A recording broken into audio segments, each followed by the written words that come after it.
వాస్తవానికి ఈ 40 రోజుల శ్రమ దినాలను మొదటి శతాబ్దపు సంఘం ఆచరించినట్లుగా ఎటువంటి బైబిల్ ఆధారాలు లేవు. అయితే క్రీస్తు శకం 325లో జరిగిన మొదటి నైసియా సమావేశం తర్వాత ఈ 40 రోజుల శ్రమ దినాలనేవి క్రైస్తవ్యంలోనికి అధికారపూర్వకంగా ప్రవేశపెట్టబడ్డాయి.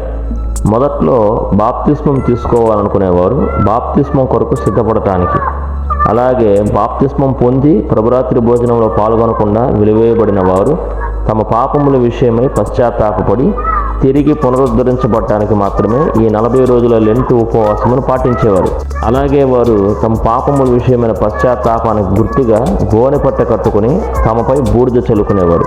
అయితే ఈ విధానం క్రీస్తు శకం 9వ శతాబ్దం వచ్చేసరికి ప్రసిద్ధులైన విశ్వాసులు కూడా ఖచ్చితంగా ఈ 40 రోజుల శ్రమ దినాలలో తమ పాపముల విషయమై పశ్చాత్తాపం పొంది తాము మంటి నుండి వచ్చిన వారు గనక మన్నైపోతారనేటువంటి దానికి గుర్తుగా లెంట్ డేస్లో మొదటి రోజైన బుధవారం నాడు తమ తలలపై బూడిద చల్లుకున్నట కానీ, లేదా తమ నొసళ్ళ యందు బూడిదతో శిలువ ఆకారపు గుర్తులు వేసుకున్నట కానీ చేయుట వాడుకాయను. అందుకే ఆ బుధవారమును భస్మ బుధవారము లేదా యాష్ వెన్స్డేగా పిలవడం ప్రారంభించారు.